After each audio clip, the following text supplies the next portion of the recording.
Yo, what's up guys, JT here. I'm going to be bringing you a quick update video today. I'm going to talk about some of the features that we showed in the trailer, show you some things that got cut from the trailer, and generally talk about the plans moving forward with the release of the game. I'm actually going to kick straight off with this here guys, and the first thing I'm going to show you is the credits tab. That's implemented now. If you are a backer of the game, you'll be on this list. If you do pre-order before the Steam release, you'll also be on there. Over on the play window, the history tab now works, favorites is also implemented, and the own tab will show you the servers that you actually own. The friends tab isn't quite implemented yet, but you will be able to connect with your friends via the Steam overlay. I've actually taken a bunch of footage here. I tried to play through the game a little bit. I got quite a lot of content. I'm actually going to have some cuts in this video, sort of take you through the day and really just show you the bits that really I think you'll like to see. One of the first things I'm actually wanting to talk about here is the view distance. Some of you might remember from the stress test that it was set to around 1,000 meters. Maybe you've seen it in some video or something. We've actually optimized things. We've combined some terrains in the distance, and we've actually managed to get that up to about 10,000 meters now, with some performance gains as well, which is always nice. I'm going to go ahead here and equip an axe, and the first thing I want to show you on the axe is the inspect readout that we've added. And we've decided to add that because we wanted to give the player some feedback about the item that they have in their hand without breaking the immersion by having UI on the screen. So you can press F and you'll see some information about the weapon you have, whether it's a gun or a melee weapon. And you might have actually noticed the green highlights on the tree there. We've actually added that because after stress test 2 we saw some footage on YouTube, and we noticed that people are struggling to find where they need to cut on the tree. So we've added those just to give the player a little bit of a cue to how to cut the trees down and just to guide them in the right direction. Something else that happens now as well is the axe take damage and dull as you use them. The more you use them, the blunter they get and the longer it'll take to cut down the tree. And you can use the new crafting system to resharpen them and make them last longer. If you do let it get to 0%, then it'll actually break, and then you'll have to salvage the parts from your inventory. As I walk up here, you'll actually notice that I get caught in some bushes, and it'll slow you down now as you walk into shrubbery. It'll make noise so that other players can hear it, and it'll also attract or deter AI. I'm not actually afraid to admit it guys, that I got completely lost before I came over that ridge and saw Union Point Power over there. And that's something also that we really wanted to do with the landmarks in the world, where you'd be able to use them as reference points as you navigate around the world and try to find your friends. I'm actually going to head into town now because I know I'll be able to find a water barrel over there. We didn't want to make finding water difficult because we feel in this kind of environment it would be pretty easy. What we do want to do is have the challenge of purifying that water and making it safe to drink. So you can see this water barrel here. You don't actually know if it has water in it before you try to take it. It's a chance system where you walk up to it and find out. They will refill after it's rained, and they are persistent between players. So if you take all the water out of it, it won't be there for another player. But like I said, getting that water should be fairly easy. I actually head over into the woods now, where we're going to set up a little bit of a camp and actually show purifying some of that water on a campfire. I'm going to actually go ahead here and just give all the items for setting up this camp because I really didn't want to find them all.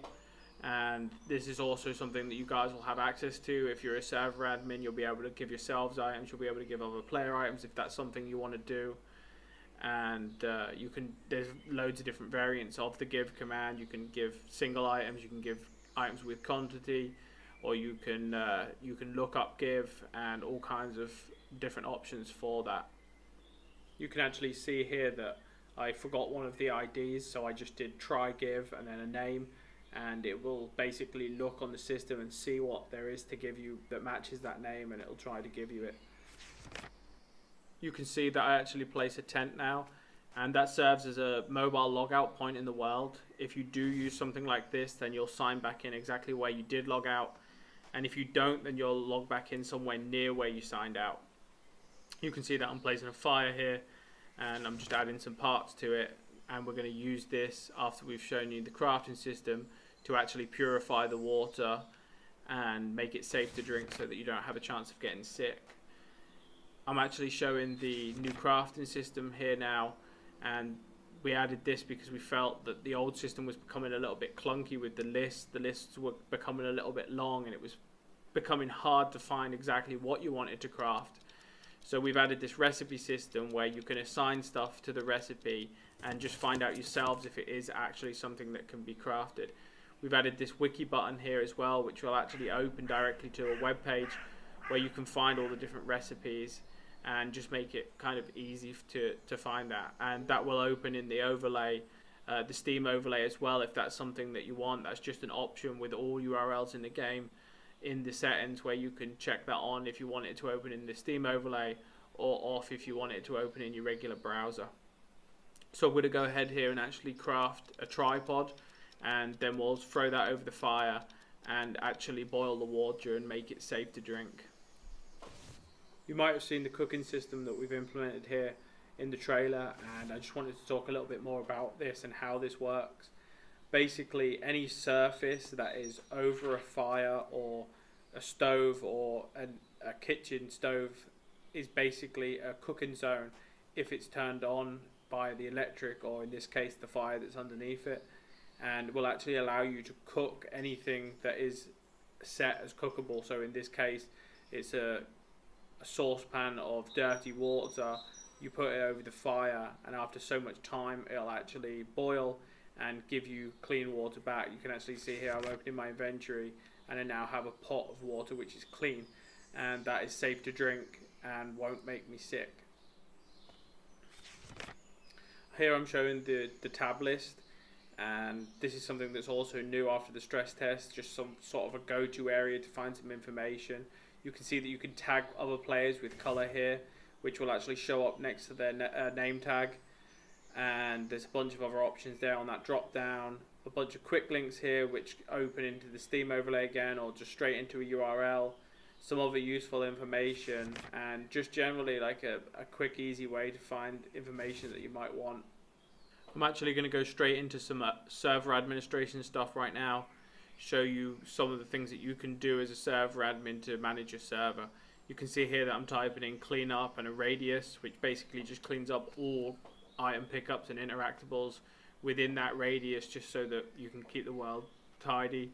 I'm setting myself to God mode true there, so that I can't take any damage. TP is also implemented in the game. You can TP to coordinates, or you can TP player to player, or TP yourself to a player, or a player to you.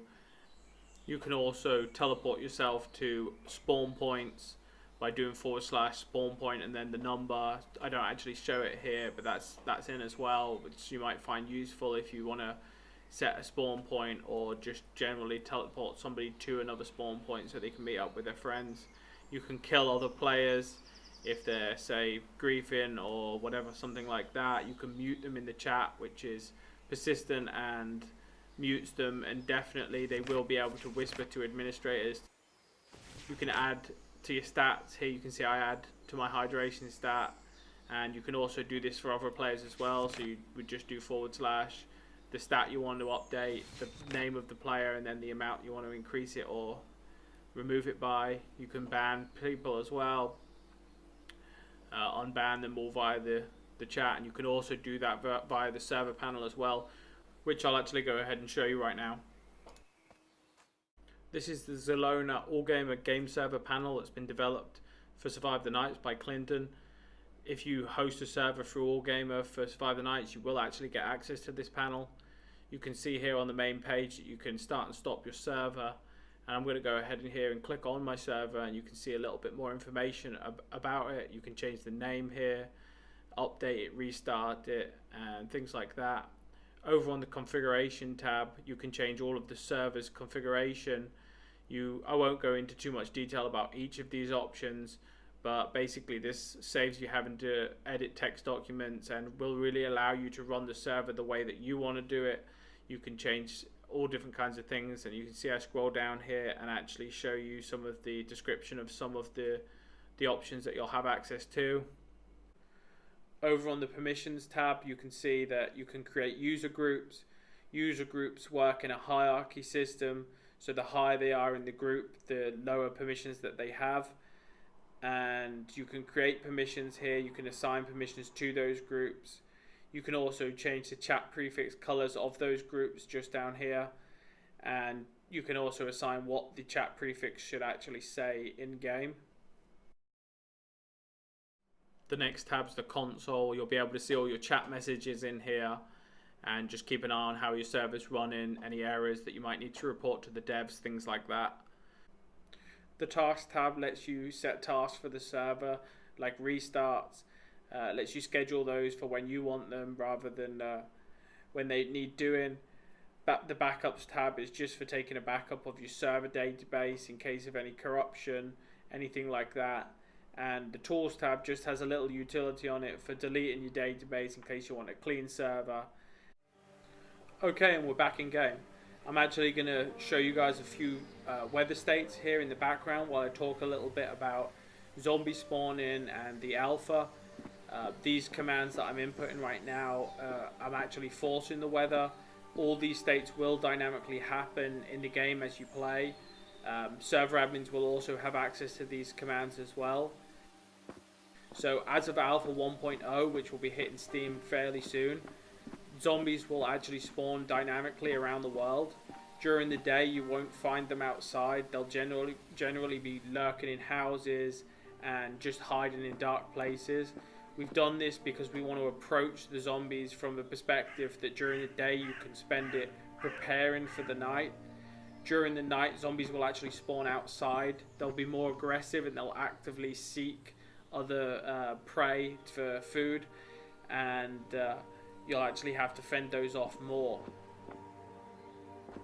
As for the Steam Early Access, we're really positive at the moment. We're really confident about where the builds are. We're wanting to polish things off just a tiny little bit more. Even though we will be going onto Steam as an early access game, we want it to be a fun experience for the people who play. If you want to get involved with the backer testing, then you can pre-order the game through the Humble Bundle, and in the coming weeks we're hoping to do tests with the community and really gather information. But overall the plan is to be on Steam this summer, and we're going to really take it from there and continue the development once we hit Steam and really make the game awesome. I just wanted to show you this last little clip to show something that we've implemented here into the game, which we feel is like really important, and that is this wind up flashlight. And the reason we've added this is because we noticed during the stress test that finding flashlights was a real problem when you first started playing the game, and people were struggling to navigate around during the night. We don't want to sacrifice having dark nights because people can't play because they don't have lights. So we've implemented this wind up flashlight, and we're thinking about giving it away as a starting item. And as you can see here, it's super dim, it's almost useless, but you'll be able to have a source of light which is renewable. You can wind it up. It will make a bunch of noise which will attract zombies, and just generally be something that just allows you to play the game during the night, during your first game night. You can see here that we just got jumped by a zombie. We did manage to kill him, but that was a pretty close call. Alright guys, I'm going to end this video here. As always, a massive thank you from myself and the team. All of your ideas are fantastic. We love the contribution that you guys put in. If you did like the video, remember to hit the thumbs up and the subscribe. If you haven't already, come and join us on the forums in the Discord. We'd love to meet you. And I'll see you in the next video, guys. Cheers.